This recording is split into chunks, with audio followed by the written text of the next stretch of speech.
আসসালামু আলাইকুম বন্ধুরা, কেমন আছেন সবাই? আজকে আপনাদের জন্য একটি রেসিপি নিয়ে আসলাম। আপনারা দেখে বলুন তো এটি কিসের হালুয়া বানিয়েছি। এখানে হাফ বাটি মতো বাদাম নিয়ে নিয়েছি। এখন বাদামগুলোকে মাটির খোলাতে ভেজে নিব। বাদামগুলো হালকা আছে ভাজবো, যেন সুন্দর মুচমুচে হয়। এই যে বাদামগুলো আমার মোটামুটি মুচমুচে হয়ে ভাজা হয়ে গেছে, এখন নামিয়ে নিব।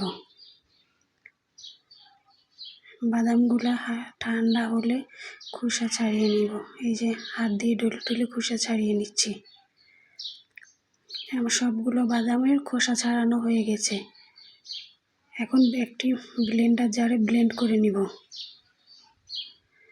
এই যে ব্লেন্ডার জারে ব্লেন্ড করে নিয়েছি, সম্পূর্ণ বাদামটাই ব্লেন্ড করে নিয়েছি।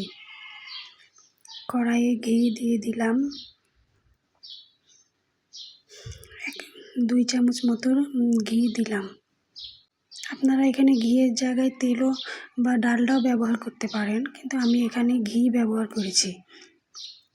যার যেটা ইচ্ছা সে সেটাই ব্যবহার করতে পারেন। ঘিয়ের মধ্যে 2টা তেজপাতা দিলাম। তেজপাতাটা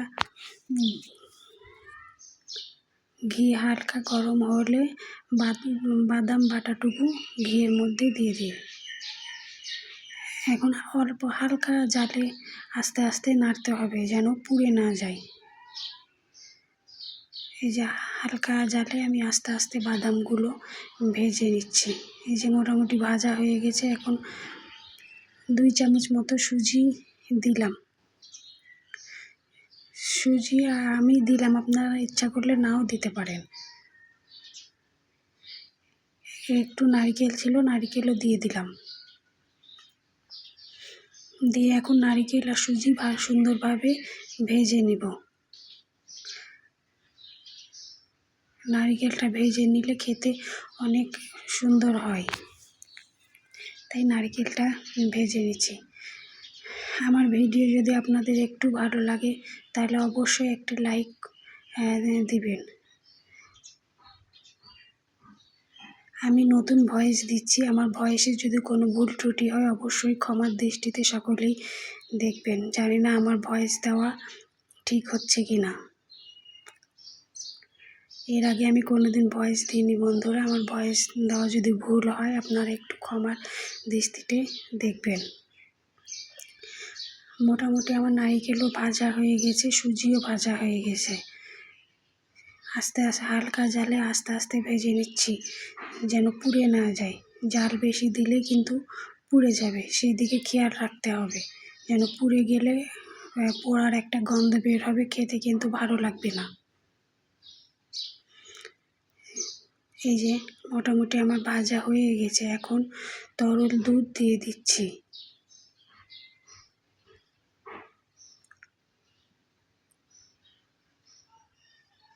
এখানে আমি হাফ কেজি মতো দুধ ব্যবহার করেছি।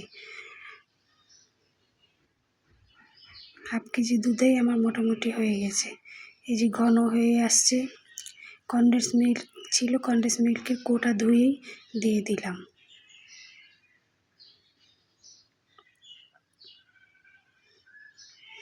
কনডেন্স মিল্কটা দিলে খেতে অনেক স্বাদ হয়, সেজন্য কনডেন্স মিল্কটাও দিলাম। আপনারা না দিলেও দিতে পারেন।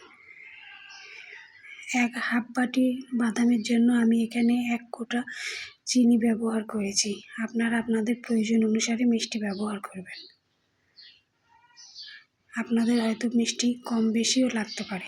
আমার এখানে 1 কোটা চিনিতেই হয়ে গেছে। আপনাদের যদি মনে হয় যে আরও বেশি লাগবে তো বেশি দিবেন, আর যদি মনে হয় যে না এটাতেই হবে তাহলে ঠিক আছে, আপনারা ওই পরিমাণই দিবেন।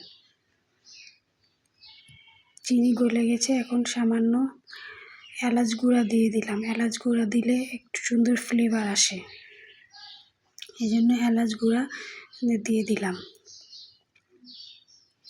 এখন হাফ বাটি মতো প্যাকেট দুধ দিয়ে দিলাম। প্যাকেট দুধ দিয়ে এখন আস্তে আস্তে নাড়তে থাকবো, যেন দুধ দলা পেকে না যায়। আস্তে আস্তে নেড়ে সম্পূর্ণ দুধ হালুয়ার সঙ্গে মিশিয়ে নিব। এই যে আস্তে আস্তে নেড়ে দেখেন সম্পূর্ণ হালুয়ার সঙ্গে আমি মিশিয়ে নিয়েছি। এই যে আমার মোটামুটি হালুয়া হয়ে গেছে, শুকিয়েও গেছে, সব কমপ্লিট হয়ে গেছে। এখন চুলা থেকে নামিয়ে নিব। বন্ধুরা, আমার ভিডিও যদি আপনাদের এতটুকু ভালো লেগে থাকে অবশ্যই একটা লাইক করে আমার পাশে থাকবেন। এই যে আমি একটা প্লেটে ঢেলে নিয়েছি, ঠান্ডাও হয়ে গেছে। এখন হাত দিয়ে চেপে চেপে ডিজাইন করে নিচ্ছি। আপনারা এটা যে কোনো মোল্ডেও ডিজাইন করতে পারেন, তা আমি হাত দিয়েই সুন্দর একটু গোল গোল করে ডিজাইন করে নিচ্ছি। আপনারা আপনাদের ইচ্ছা মতো করে নিতে পারেন। আবার এটা বরফি আকারেই কেটে নেওয়া যায়, তো আমি এটা হাত দিয়ে ডিজাইনই করে দিচ্ছি। বন্ধুরা, আমার ভিডিও যদি আপনাদের এতটুকু ভালো লেগে থাকে তো অবশ্যই লাইক কমেন্ট করে আমার পাশে থাকবেন। আর নতুন যারা দেখছেন তারা দয়া করে আমার চ্যানেলটিকে সাবস্ক্রাইব করে পাশে থাকবেন, যেন পরবর্তী ভিডিও দেওয়া মাত্রই আপনাদের কাছে নোটিফিকেশন আসে। ধন্যবাদ বন্ধুরা।